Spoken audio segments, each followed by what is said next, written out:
입니다. 오늘은 서울대학교 명예교수이신 허승일 교수님께서 최근 20년간 브라쿠스 형제의 개혁 연구의 신동향이라는 주제로 발표를 해주시겠습니다.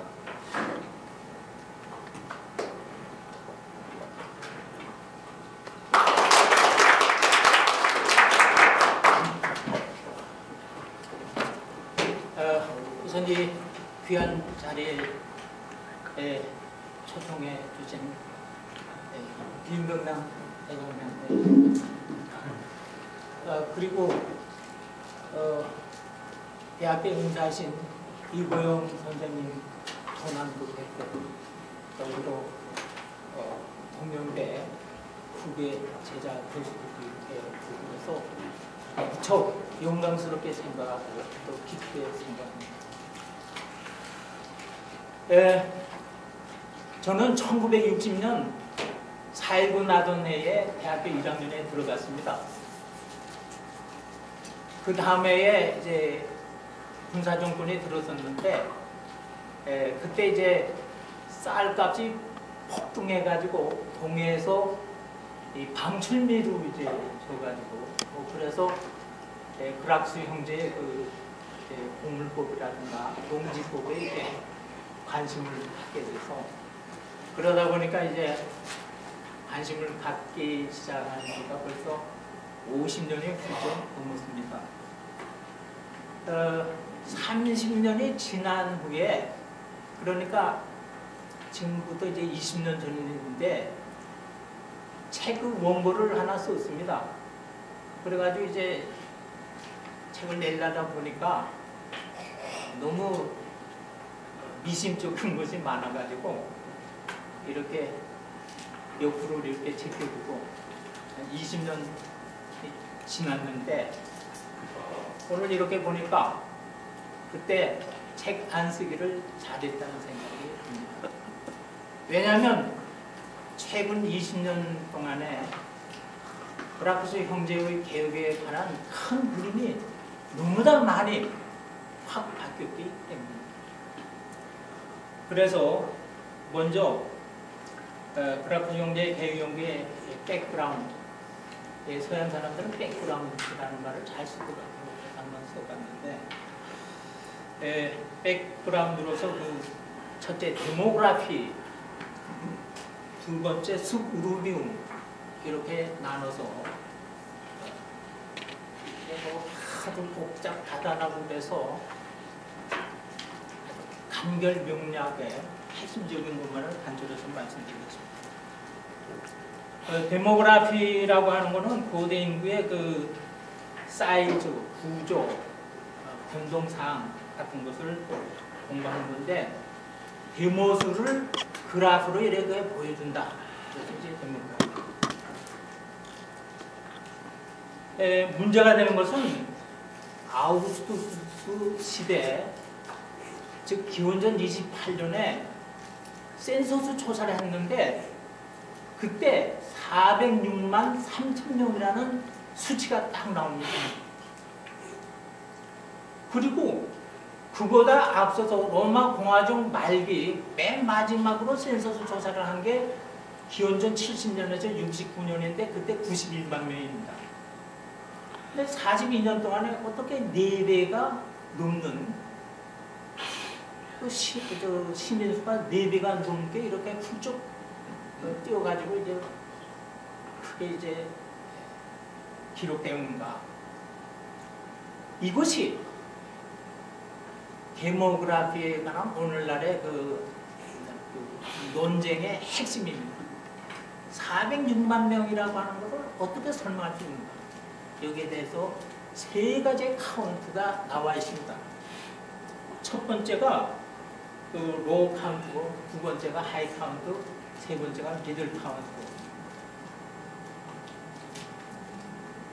로우 카운트는 거기 뭐 간단하게 적어놨습니다만은 1886년에 벨로가 이제 얘기한 것인데, 로마 공화정 때의 센서스 조사는 무장이 가능한 전 성년 남자들만의 숫자를 올렸습니다. 거기에다가 로우 카운트는 여자와 아이들을 합산한 것이다. 그리고 여기에 노예니 고려인이 이렇게 합쳐가지고 한 600만 명 내지 700만 명으로 로마와 이탈리아에 사는 로마 시민의 수를 이제 계산하고 있는 것입니다. 그런데 이것은 과거 한니발 전쟁 때부터 아우구스투 시대까지 로마 시민의 숫자가 감소했다고 하는 대전제를 깔고 있습니다.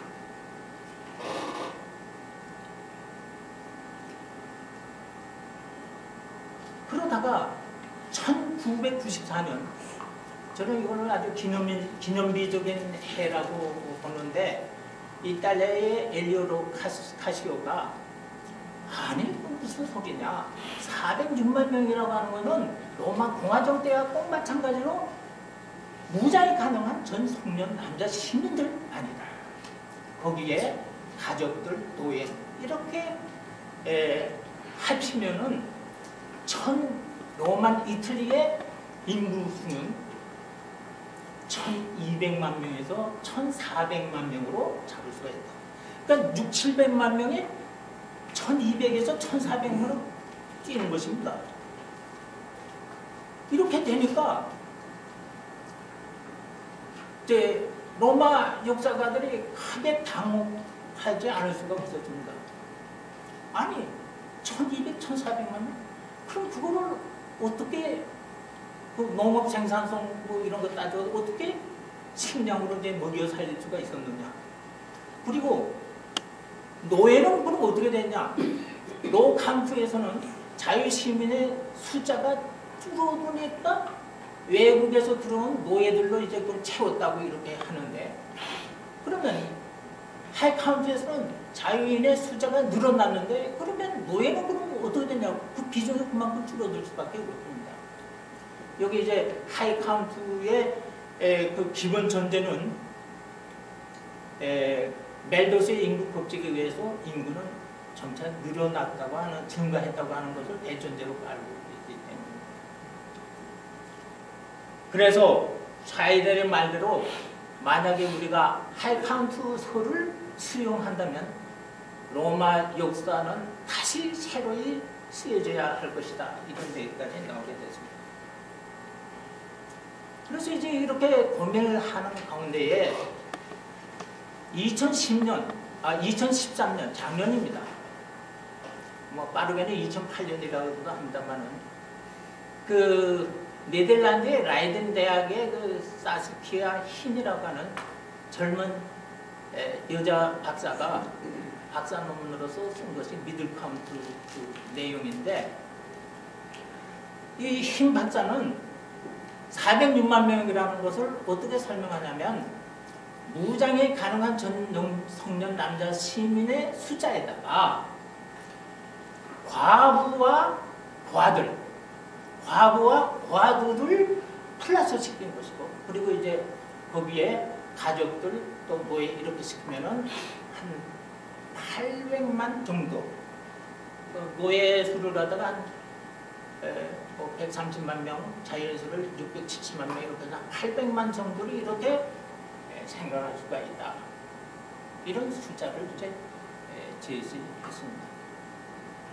그리고 여기에 그 힘이 거기에서 한 걸음 더 나가지고 우리의 그 관심을 이제 증폭시키는 그런 얘기를 하고 있는데, 그 미들 카운트도 또 세 가지 시나리오로 생각할 수가 있다.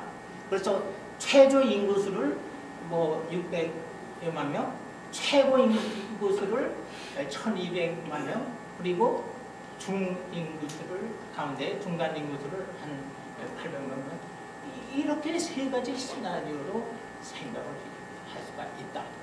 그래서 최저로 따질 때는 로 카운트 소리에 가깝고, 최고로 따질 때는 하이 카운트에 가깝고, 그 다음에 미들 카운트, 원래 자기 미들 카운트와 이제 근사한 그런 수치를 내놨습니다. 그런데 여기 이제 그 과부와 부하라고 하는 거, 그거를 라틴어에서는 수이유리스라고 그러는데, 수이유리스는 영어로 of one's own right, 자기 자신의 권리를 가진. 그래서 그거를 한자는 자권자 뭐 이런 건데, 이거는 아주 쉽게 얘기해서 납세 가능한, 세금 납부가 가능한. 로마 공화정 때는 세금이 납부한 사람들의 숫자도 이렇게 센서스상에 올리는 거 따로 있었다고 그럽니다. 명부에. 그랬는데 그걸 자주 써먹지 않다가 아우구스투스 시대에 그걸 처음으로 이제 써먹는 거다. 이렇게 얘기를 하고, 신이 또 주장하는 바로는 아주 중요한 얘기를 하고 있는데, 원래 독일의 역사가 5명, 칼춤부터 뭐 원전 이렇게 해가지고, 칼춤부터는 1840년에 처음으로 이제 그 미들 카운트 얘기를 했다는 것입니다. 5명이 쭉 얘기를 하는데 1886년에 벨로가 갑자기 로 카운트를 내세우고, 그 다음에 1965년에 토인비, 1971년에 브란트, 그 다음에 뭐 호킨스 이런 사람들이 특권책을 써가지고 로 카운트를 딱 지지하고 나서는 바람에 그만 미들 카운트, 원래 미들 카운트서는 등에 붙여가지고 빛을 잃었다고 하는 것입니다. 그것을 신이 스스로 내가 이제 다시 재생 부활시키는 것이다. 그래서 앞으로 이 신의 이 미들 카운트는 로마 역사가들로 하여금 많은 그 연구에, 데모그래피 연구에 여지를 많이 남겨주고 있다고 할 수가 있겠습니다. 그리고 이 세 개의 캠프에는 팔로워들이 또 크게 생겨가지고 그 제자들끼리 또 논쟁을 벌이고 있고, 앞으로도 계속 벌릴 거라고 이제 생각을 합니다. 두 번째 이제 럼스 수부르비움이라고 하는 거는, 이제 수부르비움이라고 하는 거는 교회 근교, 오늘날 이제 서울로 얘기하자면 수도권이라는 얘기가 마찬가지입니다. 종전에는 로마를 메트로폴리스와 그 농촌, 둘러싸고 농촌 이렇게 딱 양대로 이분법을 사용해서 설명을 했는데, 오늘날에는 그걸 그냥 전체로 수우르메입니다. 그래가지고 로마 반경, 도시 로마 반경 50km를 야외 내야외 하듯이 인너 수부르비움 50km에서 100km, 100km면은 몇 미죠? 250미죠? 250미죠. 이렇게 이거를 아우터 수부르비움으로 이렇게 따지고, 그리고 원래 로마 시민이자 농민이자 군대에 나갈 자격 있는 전사, 이것이 삼위일체적으로 수우르비움에 살고 있었다고 하는 것입니다. 그래서 10년 전인데 2005년에 로버트 위조라고 하는 아주 청망 있었던 이 고고학자들, 역사가가 이 수우르비움의 이 사이트, 그러니까 농가, 마을, 빌라, 라티푼데는 빌라 이런 거를 이제 현장 답사해가지고 여기에 인구가 얼마고 또 인구 밀도가 얼마다라는 수치를 내놓음으로써 나중에 신의 그 미들 카운트가 나올 그런 소지도 또 이렇게 마련해 줬다 할 수가 있겠습니다. 오늘날 로마를 설명할 때에 이 수우르비움 이거부터 시작이 됩니다. 그리고 이제 많은 그 연구 조사 논문들이 많이 잇따라 나오고 있습니다.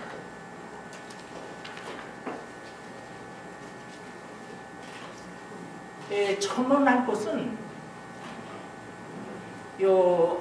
로만 그 이틀리의 데모그래피와 수부르비움, 요거는 로마 제국 초기 아우구스투스 시대의 그 상황을 이제 설명하는 것입니다. 여기에 속주는 빠집니다. 그리고 이것에 영향을 받아가지고 고대 그리스와 로마를 연구할 때 오늘 아테네 스파르타 할 때 데모그래피 얘기도 나오고 뭐 한생 같은 사람 뭐 예. 그래서 이 데모그래피라고 하는 말은 이제 그 고대 사는 사람들한테 상당히 이제 귀 있게 되는데 한국은 더 나아가서 중국 역사는 잘 모르겠지만은 최초의 인구 조사가 그 공식적으로 된 게 한나라 때입니까? 서기 2년 맞습니까? 네, 서기 2년 때에 그 맞군요. 서기 2년 때에 이제 처음으로 한나라 그리고 당나라 장안 그다음에 개봉 국성이죠.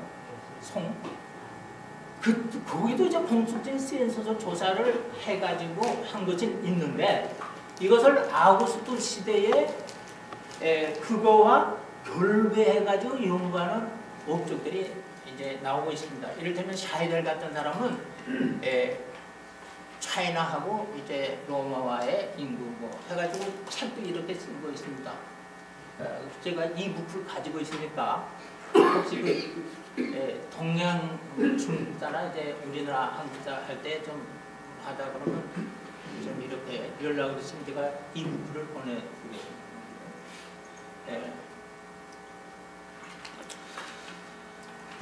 그러면 이제 우리의 관심이 되는 것은 그라쿠츠 형제 개혁 연구의 신동향에도 그런 이런 배경이 어떻게 작용하고 있는가 하는 것이 되겠습니다.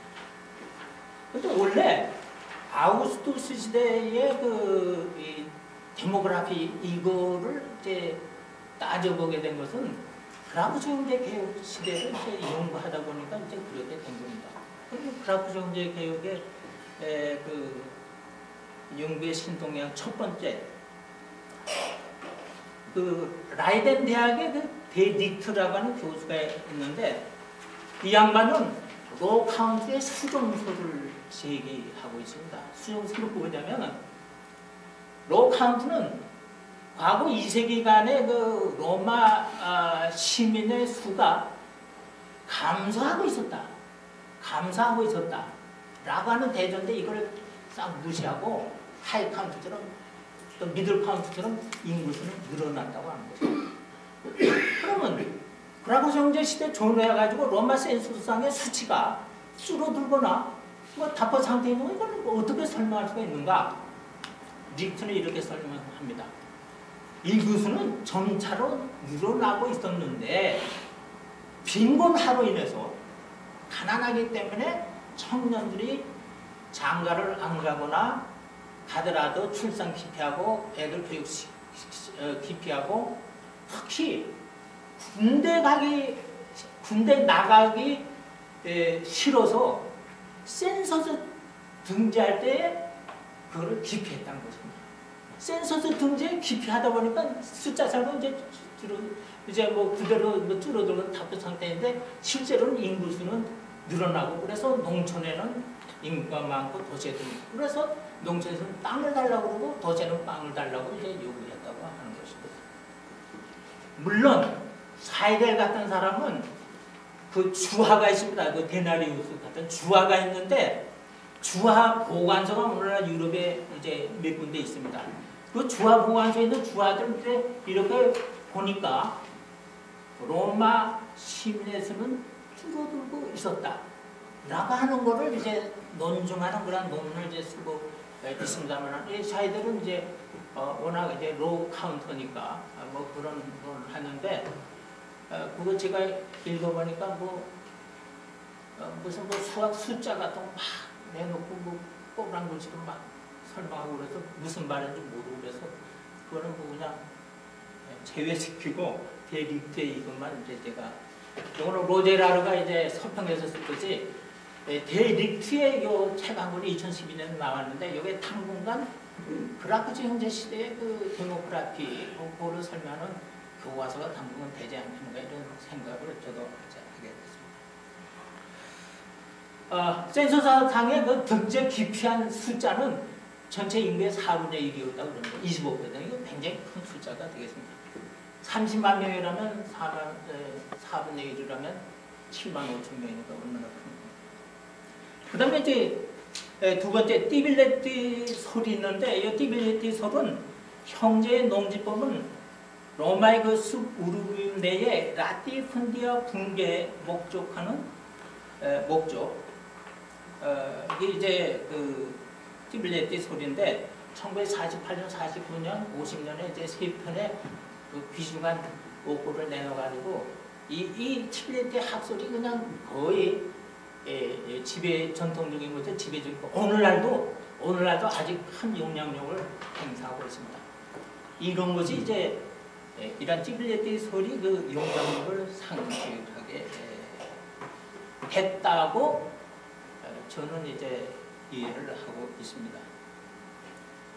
그런데 이거는 왜 그렇게 얘기냐면 로마의 공유지, 공유지 연구는 이제 런던 대학의 레드본 교수가 하나 논문을 썼고, 그거를 2010년에 역시 데릭트의 제자로서, 힌두 그렇습니다. 제자로서 공유지에 관해서 이제 박사논문을 써가지고 인력 세계적인 명성을 이제 얻게 된 사스키아 로제라루의 신설입니다. 특히 로제라루는 무슨 얘기를 하고 있냐면 로마의 숲우르비움에 대해서 그라쿠스 형제가 타겟으로 삼은 것은 공유지인데, 그 중에서 이제 선점지인데, 숲우르비움에는 라티푼디아는 있었다 하더라도 그 사유지화 되어 있었기 때문에 거의 공유지가 없었다고 하는 것입니다. 두 번째, 공유지가 있다 하더라도 다음 같은 세 가지 카테고리의 공유지는 또 이거는 그라쿠스 형제가 타치할 수가 없었다는 공유죠. 뭐냐면 첫 번째, 그 캔서루가 임대해준 공유지, 프라이토르가 임대해준 공유지. 그리고 마지막으로 이제 뜨리엔 따블라라고 하는 것인데, 뭐냐면 로마는 하니발 전쟁 때 뜨리부통이라고 하는 전쟁사를 거뒀습니다. 그래서 승조는 그거를 현금으로 다시 상환해 줘야 되는데 그때 국고가 되어가지고 돈이 없었습니다. 그래서 공유지, 로마의 그 50마일, 반경 50마일 이내에 적과 꿀이 흐르는 정말 그 좋은, 정말 옥토, 그 공유지, 그거를 현금 대신에 이제 논아주고 나중에 돈이 필요하면은 이거를 현금과 바꾸자. 그런데 누가 그 좋은 토지를 누가 또 돈을 바꾸겠습니까? 그런 거를. 근데 그 상환하게 3분의 1의 몫이다 그래서 뜨리엔 따블라라고 이제 3분의 1의 몫의 토지라는 요 세 가지 카테고리는 그라쿠스 형제의 이제 저축 뭔가 노타치였습니다. 그리고 마찬가지로 공유지에서도 선점지입니다. 선점지. 그럼 선점지는 그럼 어디였느냐, 이런 얘기가 이제 됩니다. 그래서 그 띠빌레티의 그 설은 이제 무력화됐다, 이렇게 저는 로제라루의 설에 입각해가지고 이제 보고 있는 것입니다. 근데 사실 이 띠빌레티 설의 그 설은 상당히 매력적인 것이었습니다. 그래서 지금까지 저도 여기에 이제 편성해가지고 상당히 이제 그 열띤 목소리도 내고 이제 그런데, 간단히 말씀드리자면 기원전 212년에 로마 원로원은 앞으로 도시 로마의 곡물은 주변의 농촌에서 생산되는 밀로소가 아니라 해외 속주, 시실리, 사르디니아, 나중에 이제 아프리카가 이제 속주 아프리카 이제 가게 됩니다만은 속주 생산 밀로소 도시 로마의 사람들을 먹여 살린다. 그래서 그렇게 되다 보니까 그 랜드 니아라롬, 숲우르비움, 이거는 라티푼디아 노예들을 이제 사육해가지고 하는 대농장, 또 과수재배, 또 가축재배, 이러한 대농장 라티푼디아가 이제 발달하게 됐다. 그런데 그라쿠스가 이 숲우르비움 내에 있는 라티푼디아를 까부시고 요걸 조금씩 시민들에게 토지 없는 시민들에게 나눠줘가지고 곡물 생산을 하려고 했다. 이런 원래 티베리우스 그라쿠스가 갖고 있던 원래의 아이디어 때문에 결국은 물론 반대파에 의해서 맞아 죽게 됐다. 이러한 거. 그리고 이거는 또 고대 노예제 사회라고 하는 그 마르키스트 사가들의 기가 막힌 그 도식화에도 딱 들어맞아가지고 이제 그래서 힘을 더하게 됐던 건데 오늘날 공유지 연구로 인해 가지고 이런 티빌레티 속은 이제 사라질 운명에 처하게 된 것입니다. 그러면 이제 그 공유지 중에서도 선점지만을 타겟으로 삼았다. 그러면은 실제로 그게 어디냐? 우리가 이렇게 보면은 형은 루가니아 지역과 그 주변 지역, 10년 후에 동생은 아뿔리아 지역과 그 주변 지역의 선점지를 노렸던 것입니다. 알기 쉽게 말하자면 우리나라 이제 지도에서 충청도 정도가 루가니아죠. 강원도 지역의 아뿔리아 지역 이렇게 알기 쉽게 연상하면 되겠습니다. 그럼 이게 뭐냐? 한니발 전쟁 때 로마의 이탈리아 동맹국들 중에서 한니발 편에 가붙은 사람들이 이탈리아 중남부 지역의 그 동맹국들이었습니다. 특히 이 루가니아, 아뿔리아 이쪽은 한니발 편에 가붙어가지고 로마를 이제 배신했죠. 그러니까 로마가 이제 다 평정한 다음에 루가니아, 아뿔리아 이쪽의 중남부 이쪽에 아주 철저하게 응징 보복을 해가지고 전 토지를 빼앗아가지고 로마 인민의 공유지로 이제 지정을 했습니다. 그리고 로마 시민들 중에 엘리트층, 기사신문과 언론 의원들 등 그런 이제 선점에서 그걸 이용하라. 그리고 혹시 이탈리아 동맹국 시민들 가운데서 엘리트층이 이 옛날에 자기 토지를 이걸 이제 좀 이용하려고 그러면 선점에서 가라 묵되 다음과 같은 협약이나 조약을 맺었던 것 같습니다. 뭐냐면 로마 정부가 언제든지 로마 인민의 공유지이므로 이거는 언제든지 회수할 수 있다고 하는 조건을 이제 들어가지고 그걸 허락했던 것 같습니다. 그래서 이제 쭉 이렇게 보면은 루카니아 그 주변 지역 이렇게 보면은 특히 그 다우니아 계곡이 있고 거기 폴라가 그쪽도 있는데 폴라에는 큰 비문이 이제 오늘날에도 있는데 거기 읽어보면 가축 사육자들을 쫓아내고 농용자들한테 그 땅을 줬다 뭐 이런 것도 나오고 하여튼 그래서 이거는 티베리우스 그라쿠스의 그 농지법을 시행하기 위해서 농지분배 3인위원회 이제 활동을 했는데 그 농지 분배하면서 그 비석 같은 조그만 그 경계석이라고 그러죠. 경계석을 이렇게 이제 했는데 오늘날 그것이 14개가 남아 있습니다. 14개.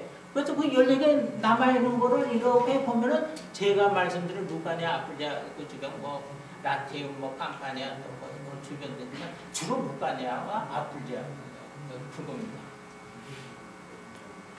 그래서 이거는 제가 20년 전에 이제 그 책 내기를 포기했던 것도 이거를 설명할 자신이 없어서 제가 포기했었는데 거기에 이제 오늘날 좀 자세히 나와 있고 그 다음에 리베로 콜로니아룸이라고 그래가지고 식민수대에 관해서 책을 쓴 게 있습니다. 로마 제종 때 1, 2로 이렇게 나왔는데 거기 보면 그라쿠스의 그 경계석에 의해서 뭐 어떻게 이제 이렇게 할당되고 이런 얘기가 나오는데 전에는 이거 믿을 수가 없다 그랬지만 오늘날에는 항공사진을 판독해 보니까 리베로 콜로니아룸에 나오는 그라쿠스 형제 그 분배 뭐 이런 관계도 이게 신빙성이 있다.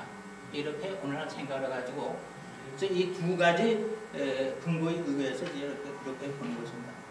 그 다음에 농지역의 수의 범위 여기 이거는 크게 누가 농지 분배의 혜택을 받았느냐 그거는 확실히 로마 시민들만이 혜택을 받았고 하여튼 그러나 결론적으로 얘기해서 오늘날 이 농지 분배는 이탈리아 동맹신은 제외됐다. 그러니까 또 일종의 미국의 뭐 석사농부 같은 데서는 이탈리아 동맹신은 안 하지만 라틴 시민권을 가진 그러면은 또 거기 뭐 포함되어 있었다 이런 것인데 라틴인들도 원래는 로마는 이제 외국인입니다. 이방인입니다. 그래서 이 국가는 이제 그렇게 뭐 이방인한테 혜택을 줄 만한 그 당시 로마 사정이 아니었습니다. 그 다음에 문제는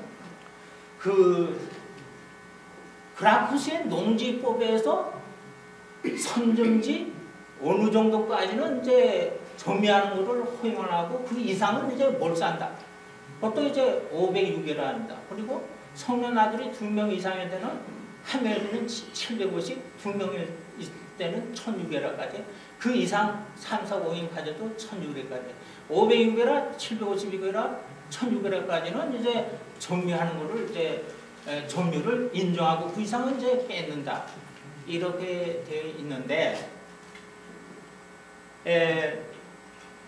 오늘날 로마 시민들 엘리트층은 이제 그게 뭐 그 얘기가 이제 해당된다. 그런데 또 어느 또 이제 일각에서는 공유지가 아니라 사유지도 500, 1600까지 가지면 그럴 경우는 공유지 선점한 거는 그냥 몽땅 다 뺏는다.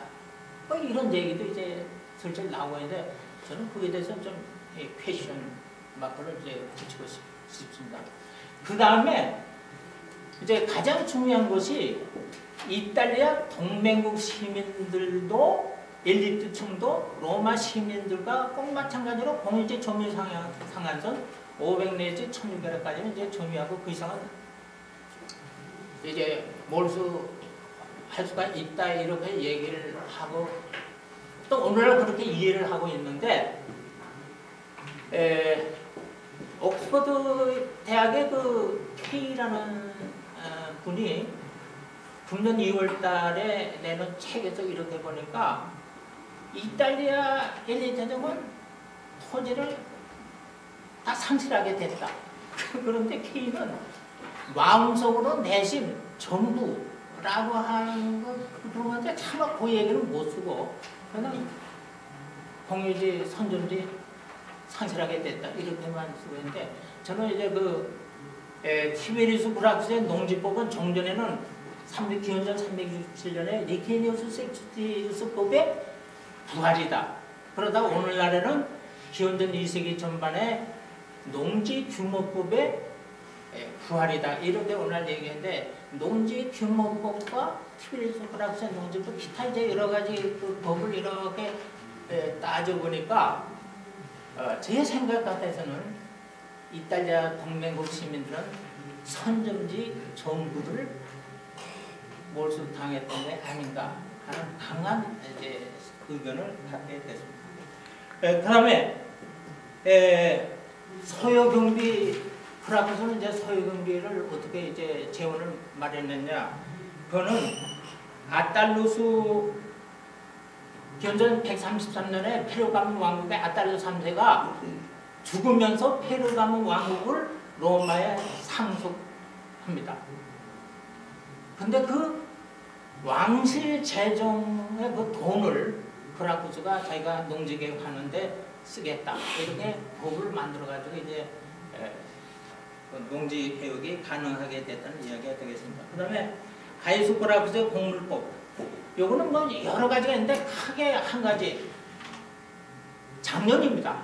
작년에 어떤 젊은 역사가가 공물 배급의 대상자에는 종전에는 전 성년 남자 시민들만이라고 그랬는데 여자들도 끼웠다. 여자들도 포함됐다. 라고 하는 거를 연구사상 최초로 이제 내나온데 물론 이제 가설이긴 하지만은 그러면 어떤 여자냐? 그거는 가장이 죽거나 그래가지고 가장은 아니면서 가족의 파밀리아의 실질적인 가장 노릇을 하는 여자들, 뭐 이를테면 과부, 돈 많은 과부 요거는 그래서 시내 미들 카운트에 나오는 그런 것과 이제 일맥상통한다고 그건데 그런 여자들도 최초로 숫자는 얼마 안 되지만 가이수 브라쿠스의 공배급 대상자 속에 포함됐다. 물론 가설이긴 하지만 뭐 이런 단서라고 이제 논문 한 편을 썼는데 이왕 나왔으니까 앞으로 연구하는데 이 얘기는 이제 빼놓지 않고는 또 공부에 대해서 얘기할 수가 없을 것 같습니다. 그 다음에 두 번째, 이 가이수 브라쿠스의 반환법이라고 하는 건데 이거는 뭐냐면 속주 총독이 있으면서 총독의 지위를 이용해가지고 속주민들을 수탈하거나 갈취하거나 이러는데 그래서 임기가 끝나면은 속주민들이 로마 원론에 제소해가지고 유죄 판결이 되면 2배로 이렇게 대갚아달라 반환한다는 그런 뜻에서 반환법이라고 하는 건데 요거는 종전에는 가이수 브라쿠스가 로마 원론의 세력을 약화시키고 기사신분 에퀴테스의 정치 세력화해서 이제 강화시키려고 그랬다. 이렇게 이제 종전에 했는데 이건 서인 화이트가 이미 그거는 아니다. 진짜 그 기사신분도 여러 가지 조약을 넣어가지고 정치 세력과 그거는 무관한 것이다. 이렇게 얘기를 했고 그래서 제가 한 10년 전쯤에 가이수 브라쿠스의 사법개혁이라고 하는 논문을 하나 이제 우리나라에서 발표한 적이 있습니다. 그 다음에 이제 마지막으로 가장 중요한 건 이제 브라쿠스는 곡물법을 곡물 배급을 하려고 그러니까 곡물을 확보해야 되고 도를 놓고 창고를 세워야 되고 여러 가지 뭐 농지법도 새로 신식민시도 건설해야 되고 돈이 그야말로 천문학적인 숫자가 이제 이 재정이 필요하게 됐습니다. 그런데 기원전 58년에 클로디우스가 곡물을 무상 배급했을 때의 키케로가 무상 배급으로 인해 가지고 국가 세입의 5분의 1이 탕진됐다 이런 얘기를 한 걸로 봐서 가이수 브라쿠스 때도 국가 세입의 상당 부분을 소경비로 들어가지 않았겠는가 이렇게 생각이 됩니다. 그런데 지금까지는 이런 것까지는 이제 설명이 되었습니다. 지금 뭐냐면 가이수 브라쿠스는 형과 마찬가지로 속주 아시아를 희생시켜가지고 곡물 배급 정책을 실시했는데 그 속주 아시아의 세금 걷는 거를 푸블리칸이라고는 조세징수 청구업자고 회사가 있습니다. 회사한테 5년간의 조세징수권을 주는 거를 로마에서 펜서로들이 경매에 붙여가지고 경매에 했는데 그 입찰 경매 뭐 아주 쉽게 되면 10조라 5년간이니까 10조라 그러면 그 10조를 일시불로 현금으로 당장 이렇게 그 납찰가를 주면은 그걸 국고에 내고 그러면 국고에서 가이수 브라쿠스가 그걸 풀어내가지고 이제 공배를 실시했다. 이렇게까지는 이제 설명이 됐는데 도대체 그 속주 아시아에서 뭐 이를테면 관세 같은 거 관세는 그럼 얼마나 어떻게 거두는가? 지역이 다양스럽게도 1976년에 지금 터키 에베소스의 한 교회당에 현관으로 들어가는 그 현관문에 한 대리석이 하나 있었는데 그걸 딱 뒤집어 보니까 헬라스로 된 AD 62년 네로가 제정한 속주 아시아 관습이라는 게 나왔는데 그거 보니까 지금도 이제 거기 가면 이제 크게 쓰는데 굉장히 이제 자세하게 나와 있습니다. 그거 보면은 오늘날 학자들이 속주 이제 로마에서 속주 아시아 관세법 처음에 가이수 브라쿠스가 제정했다고 이제 보는 것입니다. 그러면 이제 그걸 개정 수정할 때는 어떠면 이걸 싹 없애버리고 또 새로 하는 게 아니라 그 뒤에다가 덧붙입니다. 언제 또 이렇게 또 덧붙이고 그 다음에 BC 70년요. 그 다음에 AD 또 많이 있는데 AD 62년에 네로가 마지막으로. 그래서 네로가 제정한 속주 아시아의 관세법의 오리지널 프로토타입은 속주 가이수쿠라쿠가 기원전 123년에 제정한 가이수쿠라쿠의 속주 아시아 관세법이라는 게 이제 오늘날 발표됐습니다. 이거에 대해서는 제가 The Significance of the Rex Sempronia Proteus Asiae 서양사 연구 오늘 아침에 이제 최종 보기를 냈는데 한 일주일 되면 이제 출판이 될 것입니다. 요거 좀 깁니다. 35쪽까지 되는데 여기에 특별히 수쿠라쿠의 속주 아시아의 그거 또 이제 동생 그것도 이제 자세히 나와 있습니다. 지금까지는 이제 최종 20년간의 신동양만을 마치 헬리콥터를 타고 밑을 내려다보지 그냥 대충 이렇게 훑어봤습니다. 그 밖에 자질구레한 것들이 이제 많이 있는데 오늘은 생략하고 그래서 형과 동생은 속주 아시아 지금 토티입니다. 피케로가 황국 당락이라고 일컬었던 그 속주 아시아와의 속주 아시아의 그런 게 없었으면 그라크 형제의 개혁은 그야말로 태상명동의 설립비극으로 끝났을 것입니다. 왜냐하면 그 당시 로마 재정권은 완전히 로마 언론의 손에 장악되어 있었기 때문입니다. 부족한 아마 이상으로 끝났고 고맙습니다. 감사합니다.